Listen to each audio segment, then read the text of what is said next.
आज खूप दिवसानंतर मोबाईलला मुहूर्त लागणार होता, पण माझ्या मोबाईलला काही डिस्प्ले मी टाकला नाही। माझा एक जुना मोबाईल होता घरामध्ये, सॅमसंगचा M31। त्याची बॅटरी फुगलेली होती, तर त्याची बॅटरी चेंज करून घेतली आणि साहेबांच्या मोबाईलचा पण डिस्प्ले गेला होता, म्हणून काय माझ्या मोबाईलला डिस्प्ले टाकायला जमलं नाही। त्यांच्या मोबाईलला डिस्प्ले टाकून घेतला। त्यांचं इम्पॉर्टंट होतं, कारण त्यांच्या मोबाईलमध्ये कंपनीचा व्हॉट्सअप ग्रुप आहे, त्या व्हॉट्सअपवरती त्यांना मेसेज वगैरे टाकावे लागतात प्रोडक्शनचे, त्याच्यामुळे त्यांचा मोबाईल पहिल्यांदा इम्पॉर्टंट होता डिस्प्ले टाकून घेणं, म्हणून पहिल्यांदा त्यांच्या मोबाईलला डिस्प्ले टाकून घेतला।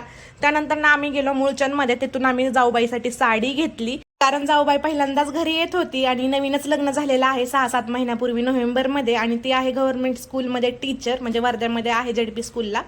तर आता उन्हाळ्याच्या सुट्ट्या लागलेल्या होत्या म्हणून ती आलेली होती, आणि प्लस तिच्या भावाचं लग्न पण आहे पुण्यामध्ये। तर मी तिच्यासाठी एक साडी घेतली, समोर जी दिसते ती साडी तिच्यासाठी घेतलेली होती। तिचा कलर आहे गोरा, म्हणून मी गोऱ्याच कलरला सूट होईल अशी साडी घेऊन टाकली।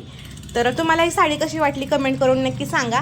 सोबतच माझ्या साडीवरती पण मला मॅचिंग कानातले घ्यायचे होते, मला पण लग्नाला जायचं होतं। नेटची साडी होती म्हणून मग मी पिंपरी मार्केट पूर्ण फिरले, पण मला कानातलं काही सापडलं नाही। मग बोसरीमध्ये मी एक कानातलं पाहिलेलं होतं 1 आठवड्यापूर्वी, ते कानातलं मी साडीवरती मॅचिंग होईल असं घेऊन टाकलं। आणि घरी पाहुणे वगैरे आले ना, त्यांना झोपायला देताना उशाच नव्हता घरामध्ये, दोघांपुरत्या 2च उशा होत्या, म्हणून मी रोडवरती स्वस्त उशा भेटत होत्या तर 4 उशा घेऊन टाकल्या। सोबत पिल्लू लगेचच हट्ट करायला लागला कुत्र्यासाठी, तर एक त्याला कुत्रा पण घेऊन टाकला।